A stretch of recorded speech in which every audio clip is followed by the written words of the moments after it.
Hi, I'm Brad Davis, and I'm happy to be here today to show you how to hold a guitar pick, how to hold your guitar, and get comfortable with your instrument.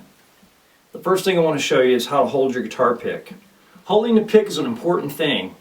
I use a triangular pick, and this particular pick is between the index finger and the thumb, these two fingers, and I place it between the fingers and I allow the pick to double my finger here and create a double pick image, if you will. And that places my pick tip in the right position for the right attack and the right tone. Some people hold picks with 3 fingers. I hold it with 2 fingers. 3 fingers is perfectly fine if that feels comfortable, but I prefer the 2-finger hold. I should tell you, you should experiment with this and find out what's most comfortable for you. Some people hold their pick with 1 finger facing down like this and the thumb on the other side. Some hold it with 2 fingers on the back side with the thumb on this side, but I like to hold it with these 2 fingers crossed and the pick in between. The pick extension is really important, and this is the amount of material on your pick that is sticking down below your fingers that's going to basically go into your strings. Medium pick extension is my favorite because it gives you the most control and the most tone, and it also doesn't give you a lot of drag on the strings. It's comfortable for me now. You may like something else. Some people like the pick material to be like a more maximum pick extension, and it gives you a little bit more of a flappy feel, but like I said, it's great for some players. I prefer medium. If you use a very small pick extension where just a little bit of the point is sticking out, then basically you're going to get more control but less attack area and less tone area. Striking the strings is really important, something to think about. There are a couple of ways to do it.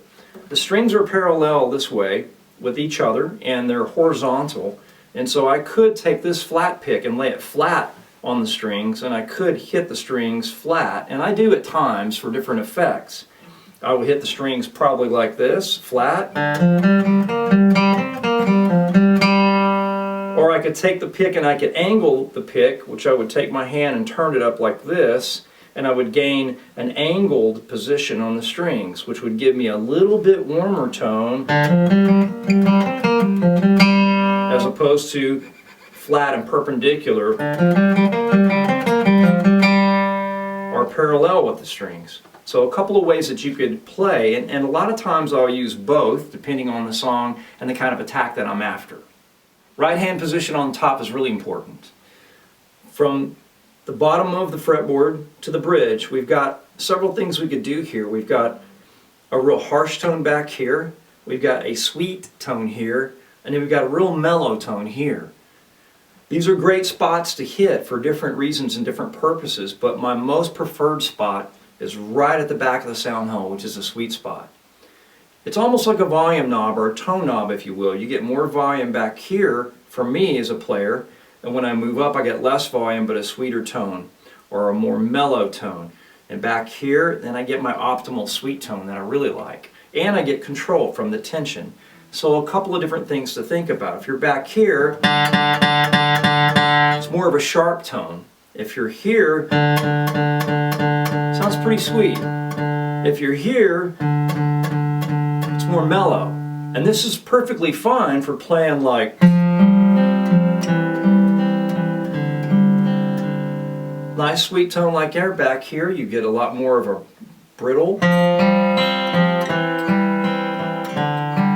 can kind of hear the difference. Here in the sweet spot, yeah, it's nice. Gives me the tone and the control I need. Up here where it's mellow, it's real spongy, real loose, and so the control is really tough. Back at the bridge it's real tight, and control is real easy because it's tight, but the tone's not great, so I'll move to the sweet spot, right behind the back of the sound hole. Experiment with it, find the place that's the best for you, so you got the best control for whatever you're playing.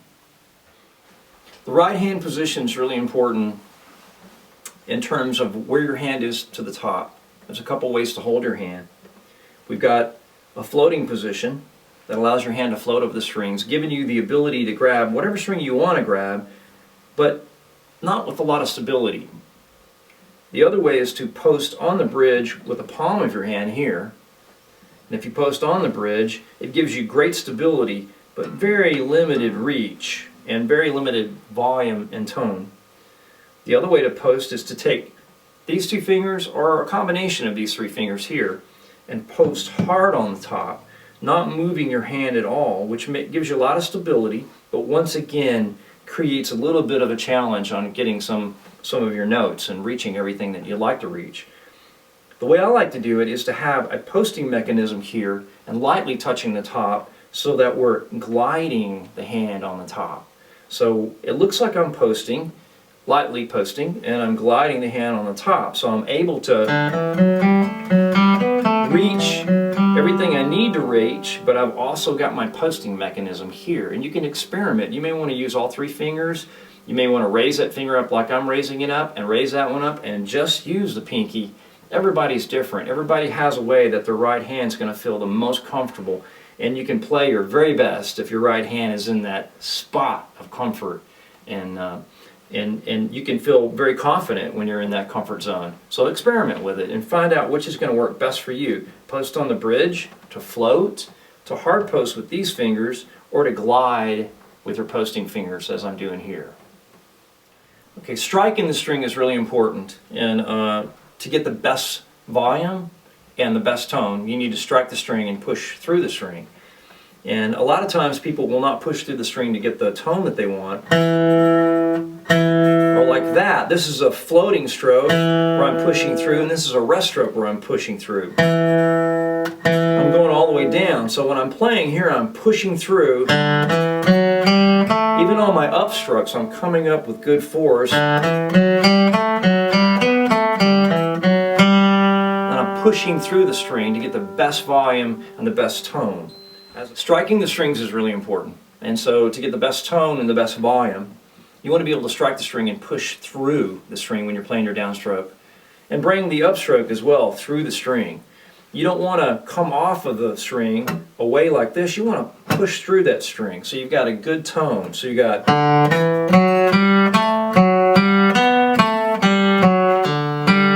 upstroke comes up slightly above the strings, but that's common with an upstroke because you're grabbing just a tiny part of your pick. But on your downstroke, even on a floating stroke or resting stroke, you're basically pushing through. You're pushing through to get that good fat tone, and you want to do that when you're first starting. You don't want to be real light and real timid. You want to make sure you push through to get the volume and tone that you need to play the best you can. Holding your guitar is really important. The left hand and right hand, both. We talked about how the right hand can post and glide and float, and that's important as well. But the left hand is also important. I've got my elbow here on the edge of the top part of my body of the guitar, and it's in a comfortable spot. I'm not like this, and I'm not like this. I'm back here at the crease of my elbow. It's perfect for that spot. So if you got a guitar where you can end up with your right hand is at the back of the sound hole, you've probably got a guitar that's a good size for you and a good fit. The left hand is also important. Something I think about a lot, and I teach a lot of students this second fret, this is a fret, first fret and second fret as you know, I put my thumb on the second fret for my first position, and I let my thumb, I don't let my hand hang heavy, but it's a great place to mark where your left hand goes because I can grab all my first position chords really easy with my thumb right in that certain spot. And if you get used to it, you'll be able to keep all your fingers exactly behind the frets to get the best tone out of all your chords if you can find a home base for this. So your left hand needs to be at a great place where you can grab this first position set of chords, which is your G, C, and D. So think about your left hand as well. A lot of people will play the C chord and then they'll frantically move this left hand to grab the D and move this out of its comfort zone. You need to find the comfort zone, leave your thumb where it's at, and have confidence that you're going to grab your chords without looking and get the best tone out of those chords and position with your thumb in the right place. Sometimes I do hang it occasionally if the lick is a little tough. I'll bring my thumb around the back of the fretboard and I'll grab it if I need more pressure, like on an F chord here. But normally it's always here at the second fret to give me my best position to grab everything I need to grab in first position. Classically trained players will show you and tell you that keeping your thumb at the back of the neck is really optimal because you've got the best amount of pressure between your middle finger and your thumb to play all kinds of chords. Pressure is easy and your advantage is overwhelmingly great. But I teach my students that you can bring this thumb and let it float slightly up to the top, not using it as an anchor, permanently landing it in a spot, but just use it as a marker, to mark where your first position C could be, or G, or D, or E, or A, or any of the chords in first position. And sometimes you'll see me playing where I do bring my thumb up to the top, and then I'll bring it back for more leverage. So it's good to basically try to keep it at the back of the neck, and you can slowly let it drift a little bit up to the top. It's okay. But remember, your best advantage is at the back of the neck for pressure. I want to talk about holding your guitar. You need to be relaxed when you hold your guitar. You don't need to be tense. Both left and right hand need to be relaxed as much as possible.